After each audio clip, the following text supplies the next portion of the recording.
ព្រឹត្តិបត្តិព័ត៌មានស្ដីពីស្ថានភាពធាតុអាកាសសូមគោរពជម្រាបជូនអំពីស្ថានភាពធាតុអាកាសនៅព្រះរាជាណាចក្រកម្ពុជា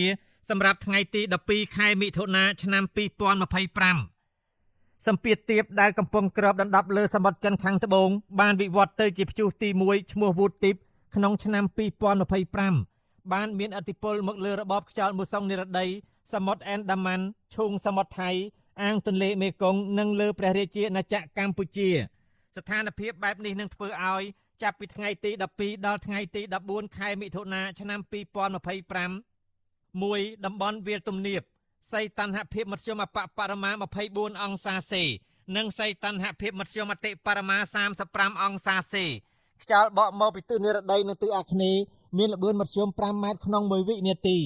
ខេត្តបន្ទាយមានជ័យបាត់ដំបងពោធិ៍សាត់កំពង់ឆ្នាំងសៀមរាបកំពង់ធំកំពង់ចាមត្បូងឃ្មុំព្រៃវែងកណ្ដាលតាកែវស្វាយរៀងនិងភ្នំពេញអាចមានភ្លៀងធ្លាក់ជាមួយផ្គររន្ទះនិងខ្យល់កន្ត្រាក់គ្របដណ្ដប់លើផ្ទៃដី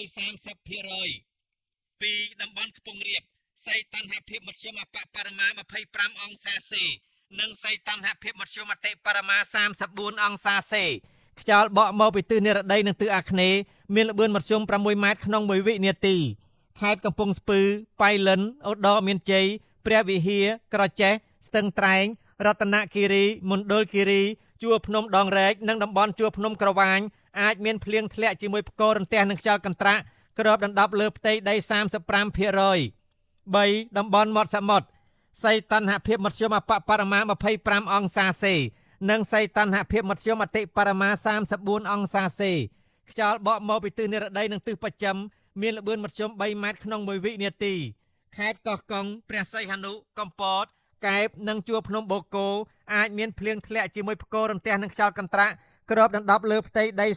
30% រលកសមុទ្រមានកម្ពស់មធ្យមអបបរមា0.50 ម៉ែត្រនិងកម្ពស់មធ្យមអតិបរមា1.75 ម៉ែត្រអាស្រ័យដោយបានជម្រាបជូនខាងលើសូមសាធារណជនទទួលជ្រាបជាព័ត៌មានការផ្សាយរបស់ក្រសួងធនធានទឹកនិងឧតុនិយមថ្ងៃទី12ខែមិថុនាឆ្នាំ2025